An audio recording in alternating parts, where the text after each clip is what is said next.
सभी हमारे पत्रकार भाई लोगों का, बहनों का स्वागत है। आज का प्रेस कॉन्फ्रेंस इंडिया अलायंस महागठबंधन के सभी हमारे साथी यहाँ उपस्थित हैं। बहुत ही गंभीर मामले को लेकर के आज हम सब लोग आपके बीच प्रेस कॉन्फ्रेंस करने आए हैं। बहुत ही महत्वपूर्ण है। ये लोकतंत्र और संविधान के साथ खिलवाड़ हो रहा है। आप सब लोगों को पता होगा कि इलेक्शन कमीशन ने अचानक से विशेष गहन पुनरीक्षण की घोषणा की है। इसका ये मतलब है कि अभी जो पब्लिश हुआ था वोटर लिस्ट फरवरी माह में, जो फ्रेश घटाव जुड़ाव के बाद अब पूरे 8 करोड़ बिहारियों का वोटर लिस्ट जो है उसको साइड कर दिया गया है। अब नए सिरे से जो है वोटर्स बनाए जाएंगे।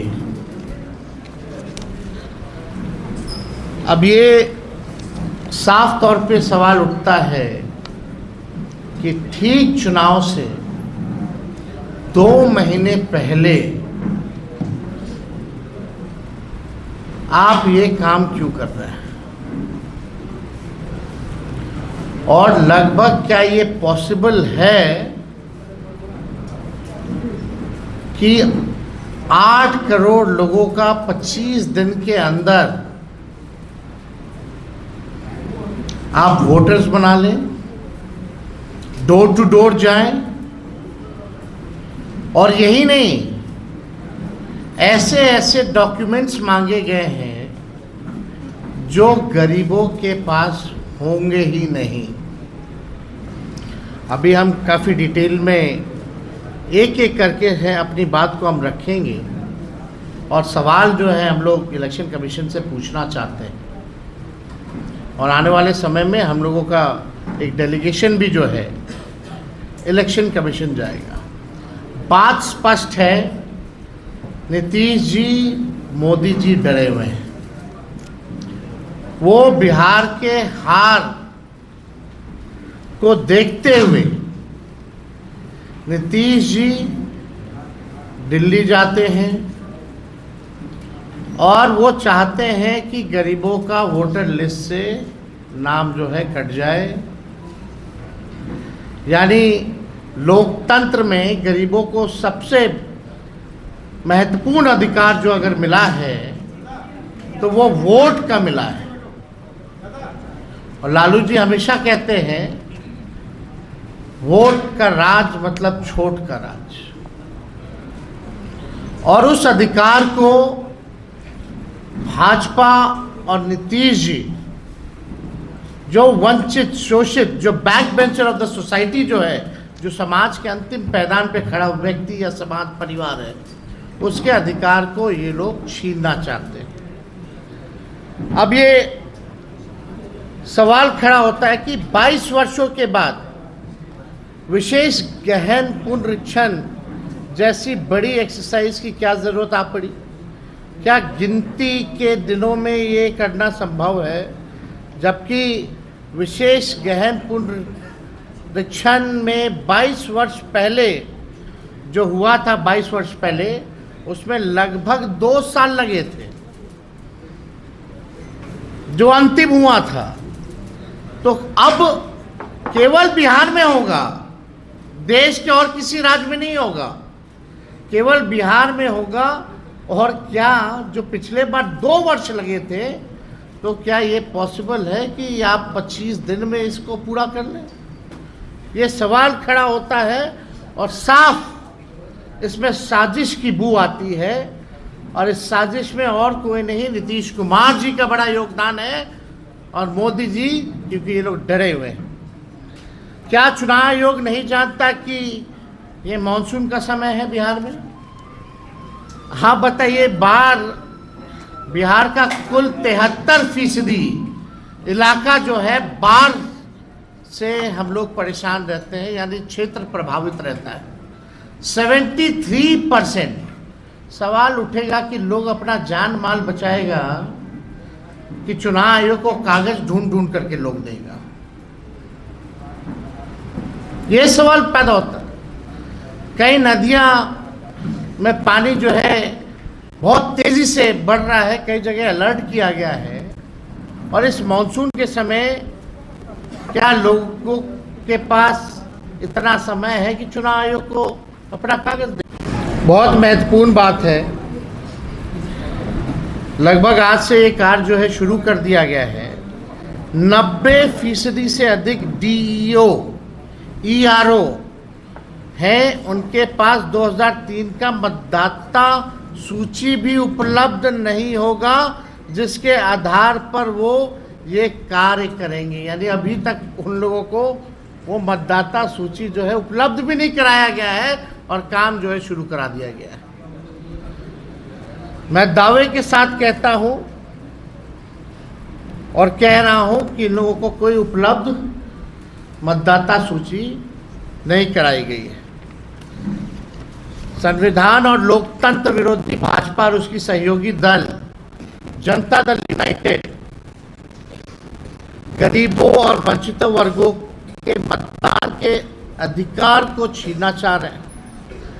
पहले उनका मतदाता सूची से नाम काटेंगे, पहचान पत्र नहीं होगा, फिर गरीबों का राशन बंद करेंगे, पेंशन बंद करेंगे, अनुसूचित जाति जनजाति और पिछड़े वर्गों की छात्रवृत्ति बंद करने का इनका पूरा एजेंडा है। इन्होंने जो डॉक्यूमेंट्स मांगे हैं, आधार कार्ड को नहीं मानते हैं, मनरेगा कार्ड को नहीं मानते हैं, ये लोग इसको वैध नहीं मान रहे। बिहार में हम दावे के साथ कह सकते हैं सबके पास आधार कार्ड भी नहीं बना होगा, गरीबों के पास आधार कार्ड भी नहीं बना होगा, लेकिन ये आधार कार्ड को भी नहीं मान रहे हैं। अब इसमें कौन कौन सा डॉक्यूमेंट लगेगा हम आपको बताएंगे, लेकिन आप बताइए, कुछ दिन पहले ही चुनाव आयोग का एक एक्सरसाइज था कि वोटर लिस्ट और आधार कार्ड को लिंक किया जाए ताकि डुप्लीकेसी ना हो। तो आप आधार कार्ड को क्यों नहीं मान रहे इसमें? ये तो बड़ा गंभीर सवाल पैदा करता है। ये आरएसएस बीजेपी के लोग गरीबों वंचितों के मतदान का अधिकार समाप्त करना चाहते हैं और आज भी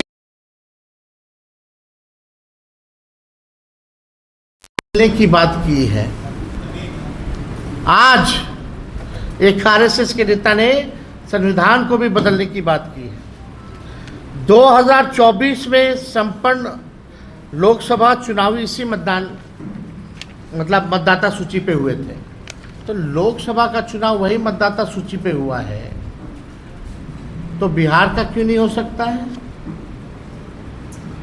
वही सूची होगी ना। आखिर क्या जो है जरूरत पड़ गई आनंद फानंद में?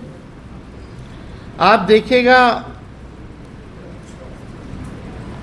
यही सहायक निर्वाची पदाधिकारी नियुक्त थे, सब लोग उसमें पदाधिकारी जो होंगे वही होंगे जो करेंगे, तो अचानक से ये क्यों ख़त्म किया जा रहा है? क्या उसी सूची के आधार पर बनी सरकार की वैधता पर सवाल नहीं उठता? और चुनाव से ठीक पहले ये निर्णय क्या सही है? अब इसमें आप देखिएगा, बिहार में टोटल 8 करोड़ योग्य मतदाता हैं।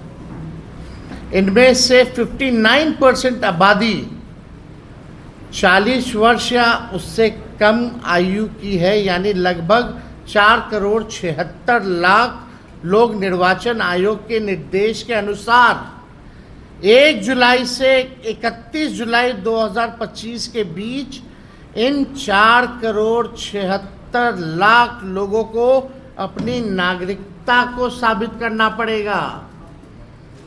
नागरिकता को साबित में आधार कार्ड नहीं है, मनरेगा वाला नहीं है। उसमें क्या है, अगर इन समूह को 4,76,00,000 लोगों को 3 समूह में अगर बांटा जा सकता है, पहला समूह लगभग 4% लोग जो 39 से 40 वर्ष की आयु के हैं, इन्हें अपनी नागरिकता का दस्तावेज प्रस्तुत करना होगा। दूसरा समूह लगभग 85% लोग जो 20 से 38 वर्ष के उम्र के हैं, यानी 4 करोड़ से अधिक लोग, इन्हें अपने पिता या माता का नागरिकता साबित करना पड़ेगा, दस्तावेज प्रस्तुत करना पड़ेगा, यानी माता पिता का बर्थ सर्टिफिकेट भी आपको ला करके देना पड़ेगा, तब जाकर के आप वोटर बनिएगा। तीनों समूह का रिपीट कर दें। पहला समूह देखो भाई, 4 करोड़ प्रतिनिधित्व अधिनियम 1950 का ही हवाला दिया जा रहा है चुनाव आयोग के द्वारा इस पूरी प्रक्रिया को लेकर के। सवाल ये है, केवल समय सीमा को लेकर के आप लोग सवाल उठा रहे हैं, इस पूरी प्रक्रिया। आपको हमने डेटा बताया ना, कितना लोग के पास कितना कागज है, वो भारत सरकार का ही सर्वे है। जिसके पास नहीं है वो कहाँ से लाएगा? हम तो कहे ना भाई कि लोकसभा के बाद ही करवाते हैं आप, ये 2 महीना इंतजार क्या करना था अचानक से? वो भी ठीक है, दीपांकर जी ने अभी सब ऑल पार्टी के लोगों को बुलाया गया था दिल्ली, वहाँ ट्रेनिंग दी गई थी। कार्यक्रम क्या होगा नहीं होगा उसमें इसका क्यों नहीं जिक्र किया गया?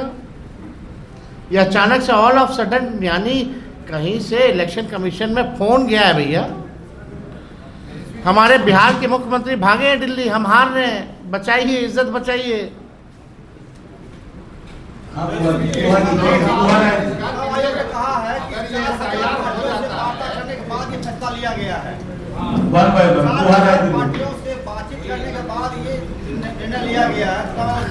इसके बारे में किसी को जानकारी नहीं, तो जो परसों जो नोटिफिकेशन हुआ है उसी में जो पता चला है हम लोगों को, इसका तो कहीं भी कोई जिक्र नहीं।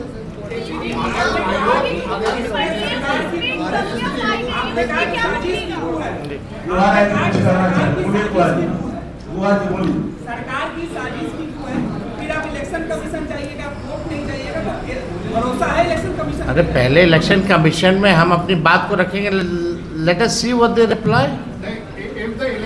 If we will be not satisfied, then we will tell you कि हमारा अगला कदम क्या होगा। लेकिन ये बात तो है कि बिहार के लोग अलर्ट हैं। ये अगर साजिश रच रहे हैं तो इनके साजिश का भी जवाब मिलेगा बिहार में।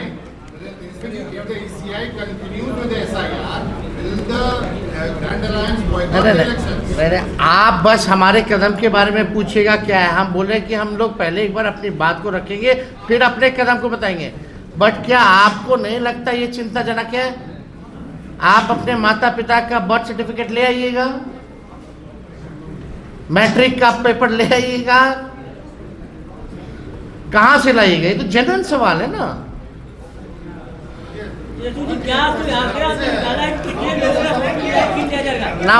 लास्ट क्वेश्चन क्या आपने आंकड़ा निकाला है कि कितने लोगों का वोट फिर दिया जाएगा? अरे हम तो बता ही दिए। आंकड़ा तो साफ एक मिनट, गांधी जी के 3 बंदर आपने बताया, one is election commission, what about 2 others? No, they are the election commissioners, 3 election commissioners. और बाकी भी है, ये डबल इंजन नहीं है, 4-5 इंजन डब्बे हैं पीछे, एक ईडी है, एक सीबीआई है, इनकम टैक्स है, इलेक्शन कमीशन है, तो ये 6 डब्बों की चल रही है सरकार। धन्यवाद सर। Thank you.